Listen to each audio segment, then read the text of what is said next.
Instagram ಅಲ್ಲಿ 300K ಆಗಿದ್ದ ಖುಷಿಗೆ ನನ್ನ ಹೆಂಡತಿ ನಾನು ಇಷ್ಟಪಡೋ ಚಿಕನ್ ಲೆಗ್ ಪೀಸ್ ಅಲ್ಲಿ ಡ್ರಮ್ ಸ್ಟಿಕ್ ಫ್ರೈ ಅಂತ ಮಾಡ್ಕೊಟ್ಟಿದ್ಲು.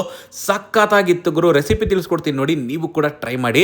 ಕಾದ ಬಾಣ್ಲಿಗೆ ಒಂದು ಸ್ವಲ್ಪ ಧನಿಯಾ ಮತ್ತೆ ಬ್ಯಾಡಗಿ ಮೆಣಸಿನ್ಕಾಯಿನ ಆ್ಯಡ್ ಮಾಡಿಕೊಂಡು ಚೆನ್ನಾಗಿ ಫ್ರೈ ಮಾಡ್ಕೊಳ್ಳಿ.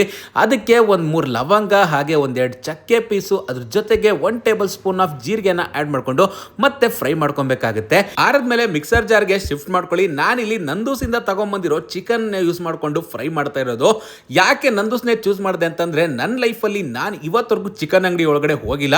ಟು ಬಿ ಫ್ರಾಂಕ್, ನನಗೆ ಅಲ್ಲಿನ ಸ್ಮೆಲ್ಲು ಮತ್ತೆ ಕ್ಲೀನ್ಲಿನೆಸ್ ಹೈಜೀನ್ ಎಲ್ಲ ಇಷ್ಟ ಆಗಿರಲಿಲ್ಲ. ಬಟ್ ಈ ನಂದೂಸ್ ಅಂತೂ ಕಂಪ್ಲೀಟ್ಲಿ ಡಿಫ್ರೆಂಟು. ಕ್ಲೀನ್ಲಿನೆಸ್ಗೂ ಸೈ, ಹೈಜೀನ್ಗೂ ಸೈ ಅಷ್ಟೇ ಕ್ಲೀನ್ ಆಗಿದ್ದಾರೆ.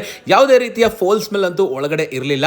ಕಸ್ಟಮೈಸ್ ಕಟಿಂಗ್ ಜೊತೆಗೆ ನಿಮ್ಗೆ ಯಾವ ತರ ಬೇಕೋ ಆ ತರ ಫ್ರೆಶ್ ಚಿಕನ್ ನ ನಿಮ್ಗೆ ಕ್ಲೀನ್ ಆಗಿ ಪ್ಯಾಕ್ ಮಾಡ್ಬಿಟ್ಟು ಕೊಡ್ತಾರೆ. ನಾನಂತೂ ಚಿಕನ್ ಡ್ರಮ್ ಸ್ಟಿಕ್ ಜೊತೆಗೆ ಇಲ್ಲೇ ಸಿಗೋ ಮೊಟ್ಟೆನೂ ಕೂಡ ತಗೊಂಡೆ. ಯಾಕೆ ಅಂತಂದ್ರೆ ಇಲ್ಲಿ ಸಿಗೋ ಮೊಟ್ಟೆ ಸೂಪರ್ ನ್ಯೂಟ್ರಿಷಿಯಸ್ ಅಂತಾನೆ ಹೇಳ್ಬೋದು. ಡೀಪ್ ಆರೆಂಜ್ ಯೋಕ್ ಒಳಗಡೆ 6.75 ಗ್ರಾಮ್ ಅಷ್ಟು ಪ್ರೋಟೀನ್ ಇರೋದಂತೂ ಗ್ಯಾರಂಟಿ. ಪ್ರೈಸಿಂಗ್ ಬಗ್ಗೆ ತಲೆ ಕೆಡ್ಸ್ಕೊಳ್ಳೋಕೆ ಹೋಗಬೇಡಿ. ಬೇರೆ ಎಲ್ಲ ಕಡೆ ಕಂಪೇರ್ ಮಾಡಿದ್ರೆ ಇಲ್ಲೇ ಒಂದು ಸ್ವಲ್ಪ ಅಫೋರ್ಡೆಬಲ್ ಕೂಡ ಅಂತ ಅನ್ಸ್ತು. ಅದೇ ತರ ರೆಡಿ ಟು ಕುಕ್ ಇವ್ರ ಹತ್ರ ಸಿಗ್ತಾ ಇದೆ, ಅದನ್ನು ಕೂಡ ನೀವು ಇಲ್ಲಿ ಟ್ರೈ ಮಾಡಬಹುದು. ಲೈವ್ ಆಗಿ ಫಿಶ್ ಕೂಡ ಇದೆ, ನೀವೇ ಸೆಲೆಕ್ಟ್ ಮಾಡ್ಬಿಟ್ಟು ಯಾವ್ದು ಬೇಕೋ ಅದು ತಗೊಂಡು ಹೋಗಬಹುದು. ಸೀ ಫುಡ್ ಎಲ್ಲ ಡೈಲಿ ಫ್ರೆಶ್ ಆಗಿ ಸಿಗುತ್ತೆ. ನಾನಂತೂ ಮನೆ ಹತ್ರ ಇರೋ JP ನಗರ 8 ಫೇಸ್ ಕೊತ್ನೂರ್ ದಿನ ಲೊಕೇಟ್ ಆಗಿರೋ ನಂದೂಸ್ ನ ವಿಸಿಟ್ ಮಾಡಿದ್ದೆ. ನಂದೂಸ್ ಇಂದ ತಂದಿರೋ ಫ್ರೆಶ್ ಆಗಿರೋ ಚಿಕನ್ ಗೆ ಮನೇಲೆ ರುಬ್ಕೊಂಡಿರೋ ಮಸಾಲೆನ ಆಡ್ ಮಾಡ್ಕೊಂಡು 1 ಚಿಟಿಕೆ ಅರ್ಶನ ಆಡ್ ಮಾಡ್ಕೊಳ್ಳಿ.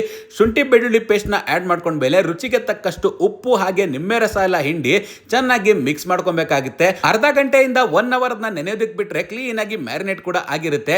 ಕಾದ ಬಾಂಡ್ಲಿಗೆ ಎಣ್ಣೆ, ಕರಿಬೇವು, ಒಣಮೆಣಸಿನಕಾಯಿ, ಈರುಳ್ಳಿ ಎಲ್ಲ ಹಾಕಿ ಚೆನ್ನಾಗಿ ಫ್ರೈ ಮಾಡ್ಕೊಳ್ಳಿ. ಮ್ಯಾರಿನೇಟ್ ಮಾಡ್ಕೊಂಡಿರೋ ಚಿಕನ್ ಲೆಗ್ ಪೀಸ್ ನೆಲ್ಲ ಆಡ್ ಮಾಡ್ಕೊಂಡು ಮಸಾಲೆದು ನೀರ್ನ ಕೂಡ ಆಡ್ ಮಾಡ್ಕೊಂಡು ಒಂದ್ಸರಿ ಚೆನ್ನಾಗಿ ಫ್ರೈ ಮಾಡ್ಕೊಂಡು ಹೈ ಫ್ಲೇಮ್ ಅಲ್ಲಿ ಒಂದು 15 ನಿಮಿಷ ಬೇಯೋದಕ್ಕೆ ಇಟ್ಬಿಡಿ. ಅವಾಗ ಮಧ್ಯದಲ್ಲಿ ಒಂದ್ ಸ್ವಲ್ಪ ಕೈ ಆಡಿಸಿ ಕೊನೆದಾಗಿ ಕೊತ್ಮೀರಿನ ಆಡ್ ಮಾಡ್ಕೊಂಡು ಮಿಕ್ಸ್ ಮಾಡಿದ್ಮೇಲೆ ಅನ್ನದ ಜೊತೆಗೋ ಅಥವಾ ಚಪಾತಿ ಜೊತೆಗೋ ಟ್ರೈ ಮಾಡಿ, ಪಕ್ಕ ಫಿದಾಗೋಗ್ತೀರಾ. ಚಿಕನ್ ಅಂತೂ ಸಿಕ್ಕಾಪಟ್ಟೆ ಫ್ರೆಶ್ ಆಗಿ ಟೆಂಡರ್ ಆಗಿ ಜ್ಯೂಸಿ ಆಗಿತ್ತು. ನಂದೂಸಲ್ಲೇ ಪರ್ಚೇಸ್ ಮಾಡಿ ಮತ್ತೆ ಟೇಸ್ಟ್ ನ ಎಂಜಾಯ್ ಮಾಡಿ.